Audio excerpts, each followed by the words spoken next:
We are now joined by the Utah Utes, pick number 8 in the Big 12 preseason coaches poll. This group 22-9 overall a year ago, 14-2 at home, 13-5 in Big 12 play. We are joined by head coach Gavin Petersen, his second year at Utah, year 11 on the staff there as well. 3 consecutive NCAA tournament appearances by the Utes. He is joined by 2 senior guards in Lonnie White and Maddie Wilkie. Welcome. Coach, I'm going to start with you.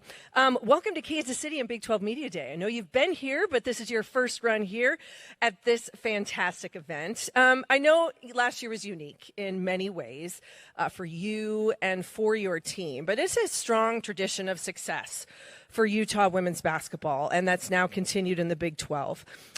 You preach unselfish play, offensive efficiency. What's the key to that, and how do you build this roster this year as you move forward in your role? Yeah, I think we definitely need to recruit players who can buy into that philosophy and that style of play, being selfless, sharing the basketball, taking great shots, and we always preach to our players the importance of shot quality. So this season, as always, it starts off where this year in particular, we have 6 newcomers to our program, so there's a lot more teaching. And I'm fortunate enough to have these 2 that I can rely upon because, you know, they've been with me for 3 years now. So it's something good to have. I think the legacy at Utah for its women's basketball program is a rich, tradition-rich program. You know, I'm going to correct you. It's our 4th NCAA appearance in a row. And our 4th 20-win season in a row, but that's okay. I'd love to be corrected nobody's counting, on numbers but we like do. that. No, I think it's fantastic.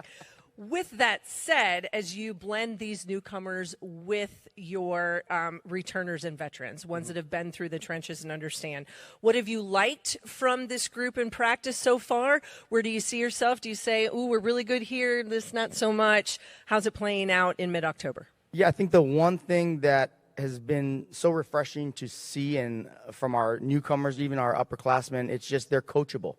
So there are going to be mistakes made. They are not always going to be at their best. But we have had so much growth over the last 2 weeks that I'm excited. Now we're 2 weeks away from our opening game. So, like, how much more improvement can we have in the next 2 weeks? So that's refreshing and that's fun to see. So, you know, I push them hard. I hold them accountable.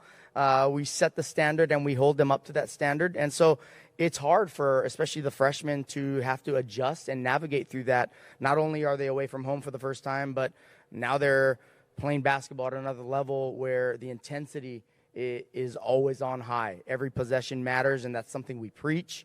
And they've been coachable, and they've just been answering the bell, answering every single challenge that we put in front of them. You mentioned those freshmen because I think before I ask these young ladies a question, all teams need a solid quarterback, and I think their quarterback is a point guard, and you have a freshman point guard that has come to you from the state of Texas, in L.A. Sneed. What have you liked about her? What have you seen? And is she have an opportunity to be that type of leader out front for you this season? Yeah, I think our point guard position, I agree with you 100%. You know, it's up for grabs because we lost a senior, a 2-year starter in Ines Viera. So it's up for grabs, and L.A. Sneed has every opportunity to compete for that position. She's a dynamic playmaker, scorer, has the ability to score on all 3 levels, and that's something that we are working with her to be able to do. The other point guard in the mix is Brooke Walker, sophomore from Kansas, and she's been putting in the work. And, you know, having had that freshman year under her belt, she's somebody who understands the intensity and the fact that you have to play hard and every possession matters. So I think we have a great blend in that position, and the beauty is that they can be on the floor at the same time. So you just got to stay tuned. Progress with purpose, right?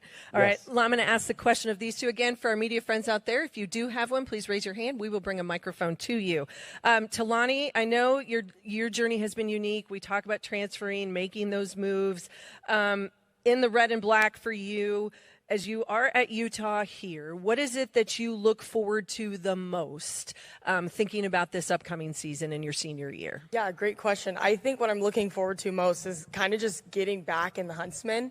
I mean, our fans are great, playing in front of many, many people that support us through all of it, but also just getting back to playing with my old teammates. I mean, not many people get the opportunity to leave and come back. So, I mean, I'm beyond blessed to just kind of be back and with the familiar faces and staff and back in a system that I know. And yeah, it's going to be an exciting season. Having played at Virginia Tech coming back, you started 31 games last year. You had 14 double-figure ones as well.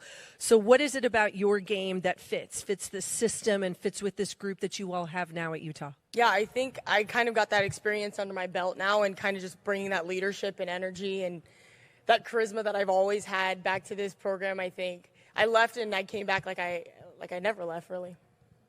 You mean Riz? The Riz. Okay. Well, yeah, That's what the kids call it. It's got everything as a name. That's what they tell us. Maddie, you played just shy of 30 minutes a game last season as a junior, started 6. You shot 43% from behind the arc on the season. When you have newcomers, but you also have returners, you have Big 12 experience. So what do you take from those individually, and what do you talk about with these new faces in the locker room? Like, what is life like in the Big 12 for a shooting guard? I think it's fun just having a whole group of new faces. I mean, there's a lot of new energy, which is really fun just to play with girls that love the game of basketball. And then playing in the Big 12 last year, having that experience, kind of telling them, like, no, it's really physical, fast-paced. All the teams are good. You really can't take a game off. And I think being a leader and one of the oldest on the team, I kind of can bring that every day in practice of, like, I want to show them how it's done and just never taking a day off in practice. And, like, yeah, the Big 12 is really good. You got to be prepared and confident as well. And we can compete against anyone if we really want to. So kind of just setting that tone and, yeah. I'm pretty sure Coach likes that answer. You can't take a day off. I think we've got a question right here. Go ahead. Good morning, Cindy Brunson, representing the University of Arizona. Gavin, how you doing? How you doing? So you ascend to the head coaching role after the season began a season ago. So what did you learn from your baptism by fire experience that's going to help you lead the Utes going into the 25-26 season? Yeah, I learned 2 things that right off the bat. Like, I have always thought I'm an organized person, and I have my time management down. Never needed to use Google Calendar or anything like that. It just was pen and paper. Yeah, that was shortly lived. There are so many different things, and now I'm responsible for not only our players, but our staff and anyone who has a hand on our staff. And luckily, we have a great administration who helped me through that and navigate through that. And the other thing, and probably the most important thing, is that our players, now that I'm wearing a different hat, it's not all basketball. They need to hear what I'm thinking. They also need to know their place. They also need to feel validated.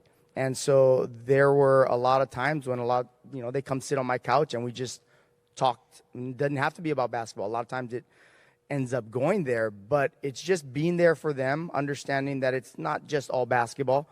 And so being there for them through those times, wins, losses, whatever it may be, that's something that I know this year I'm going to have to carve out some time and make sure that we have those moments as, player-coach relationship. We've got another question right here. Matthew Postins, Heartland College Sports. I want to build on that question a little bit. You were at Utah a long time. You've worked under other head coaches. In terms of your vision for the program and the vision of the program that your predecessors had, how closely were you aligned, and what's like one of the big differences you're hoping to accomplish with this team philosophically moving forward? Yeah, not much. People who know us know our program. I was with Lynn Roberts for 12 years. We are very much like-minded people, very competitive, very passionate, but we're comfortable in our own skin, and we are who we are. Like, we don't take ourselves too seriously. What you see is what you get. But in terms of the vision for the program, we were here in year 1 laying the foundation for it. Lynn, for me, was so great in my coaching journey because she allowed me to be in those conversations with her. She allowed me to go and coach. She allowed me to talk to our recruits. She was preparing me for a moment when I was going to be given an opportunity to be a head coach. Did not have it in our bingo cards that it was going to play out the way it did. But in all honesty, what a great situation. She is chasing her dream in the WNBA with the LA Sparks, and she has everyone in our program cheering her on as well. And then on top of that, I get to continue that legacy that she started, that I was with her on day one, and we're continuing to build. So there wasn't much change. And I think that, to me, allows our program to continue climbing and continuing to, hunt down championships. Well, I want to thank all of you for being here, Coach. Again, welcome to Kansas City in this capacity, and we look forward to seeing you all back here in this building come March. We will be back momentarily with the contingent from the University of Arizona.